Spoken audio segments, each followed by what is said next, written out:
자, 시간이 없어서 한 닷칠 반에 끝내야 되기 때문에 VPN, S3 VPN 서비스를 하겠습니다.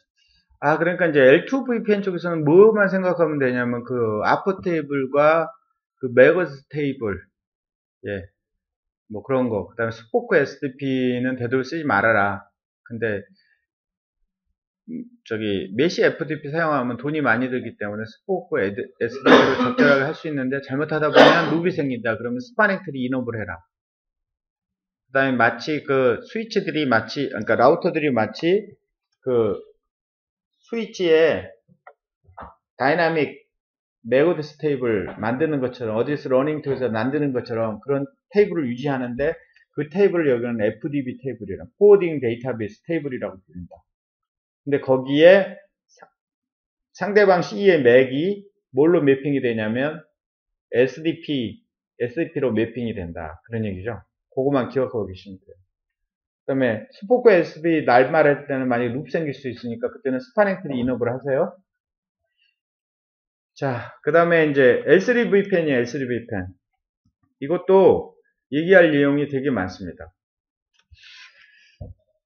자, L3 VPN은 L3 VPN 서비스를 받는 커스터머들한테 이 거대한 MPLS 네트워크가 수십 대의 라우터로 구성된 MPLS 네트워크가 마치 커스터머한테 우리만을 위한 어떤 하나의 라우터를 서비스하는 것 같은 효과가 나요.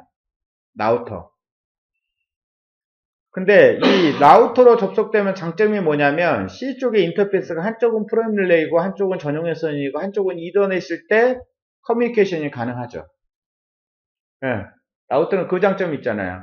근데 VPWS나 이런 것들, VPLS는 반드시 뭐예요? 모든 C가 같은 커넥션 방법으로 커넥션을 해서 사용해야 되겠죠. 이해되십니까? 얘는 일단 그런 장점이 있어요. 그러나 문제가 뭐냐면 중간에 라우터라는 게 문제가 있거든요.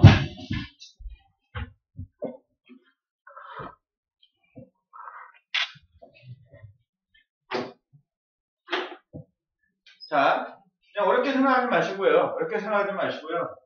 여기 C가 있는데, 뭐 여기 C 내부에, C 쪽에 연결된 그 회사 내부에, 여러 개 라우터도 있어요.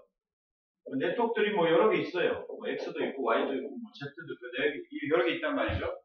여기도 마찬가지로 C 라우터에 있고, 뭐 네트워크들이 여러 개 있어요. 여기서 나름대로 OSPF 라우팅 한단 말이에요. 여기도 나름대로 OSPF 라우팅 했어. 그래서 이게 MPLS 망을 이렇게 구성을 했어요.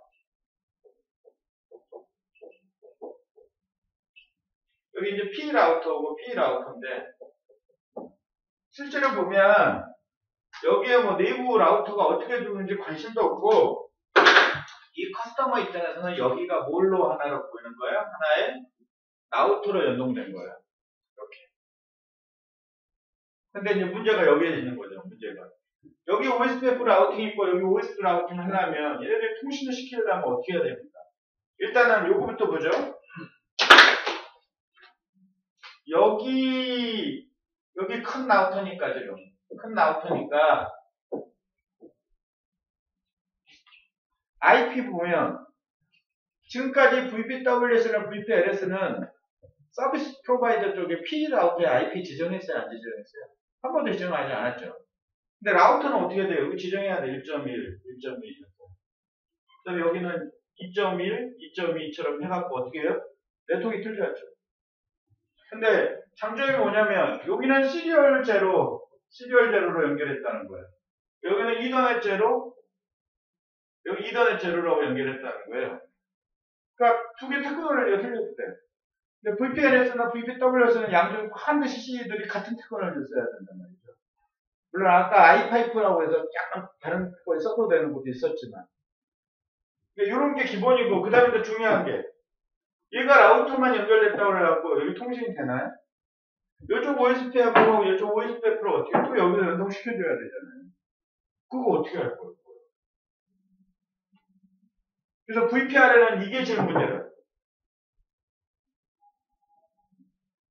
그래서 하여튼 여기에 MPBGP라고 하는 거를 통해서 요 OSPF 라우트를 이쪽으로 실어가지고 이쪽으로 다시 넣어주는 거예요. 이쪽 여기 OSPF를 다시 넣어주는 거예요. 그러니까 이 MPLS 라우팅 내에 뭐가 이 커스터머의 라우팅 정보가 전부 이쪽으로 들어와요. 그러니까 서비스 프로바이더가 커스터머 라우터에 라우팅 정보를 전달해 줘야 되는 책임이 있거든요. 라우터니까. 라우터가 라우팅을 해줘야지. 그러니까 그 라우팅 정보 서로 교환을 해줘야지 통신이 되는 거 아니야. 그러니까 이게 가장 큰 문제점이에요. 아까 우리 VPWS나 VPLS는 전혀 서비스 프로바이더가 일종의 커넥션을 제공한, 리전 커넥션을 제공한 거지, 라우팅을 해주거나 이런 거 전혀 없었거든요. IP도 지정하지 않았고. 근데 VPLS는 뭐예요? VPR에는 라우팅 책임을 해야 돼요. 그러다 보니까 이제 이거를 되게 싫어하는 거예요, 고객들이. 왜 니네가 우리 OSPF 라우팅 정보를 너한테 다 보내가지고, 여기에 다 보이냐, 우리 정보가. 기분 나쁘다. 그런 얘기죠.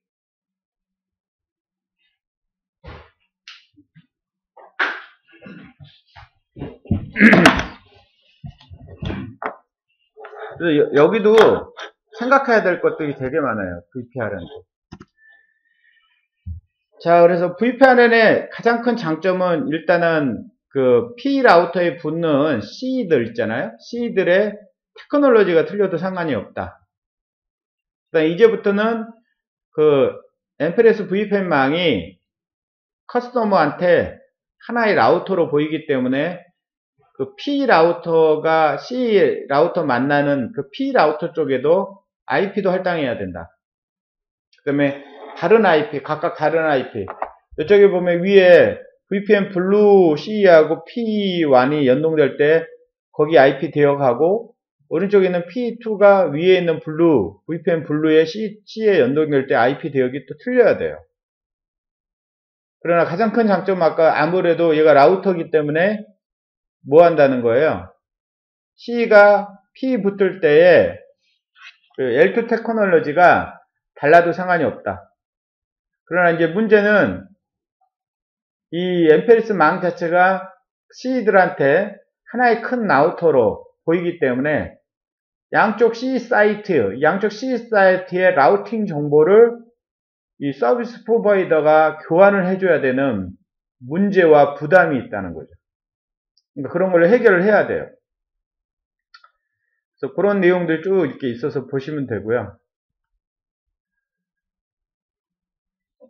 그래서 여기 이제 VPN 아키텍처의 커스터머 C 디바이스 쪽을 보면 가운데 있는 거 서비스 프로바이더가 커스터머 C 쪽의 IP 라우팅 정보를 서로 교환해 줄 책임이 있다는 거예요.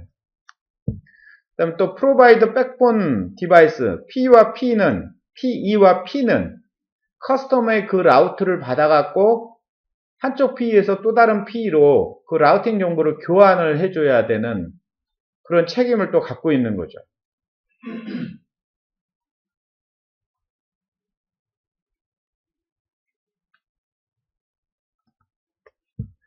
자, 레이블 스태킹은 일반적으로 똑같습니다. 그래서 L2가 있으면 가운데 LSP 레이블이 있고요. VPN 레이블이 있고 IP 데이터가 있습니다. 패킷 포워딩을 할 때는. 자, 그 다음에 얘가 버추얼 라우팅 포워딩이라고 하는 버추얼 라우팅 포워딩 테이블인데, 이걸 굳이 테이블로 생각하지 마시고 그냥 그 P 라우터의 버추얼 라우터를 만드는 거예요. 그러니까 VMware가 똑같아요. 하나의 머신에 여러 개 버추얼 머신이 있듯이 하나의 라우터에 여러 개 버추얼 라우터가 있는 걸 갖다 버추얼 라우팅 포워딩이라고 부르거든요. 이거는 뭐 때문에 필요하냐면 이 하나의 P에 여러 개 그 커스터머들이 서비스를 받잖아요. 다른 커스터머들이. 근데 이 C 쪽과 이쪽 P 쪽 라우팅, 그 다음에 이쪽 C 쪽과 P 쪽 라우팅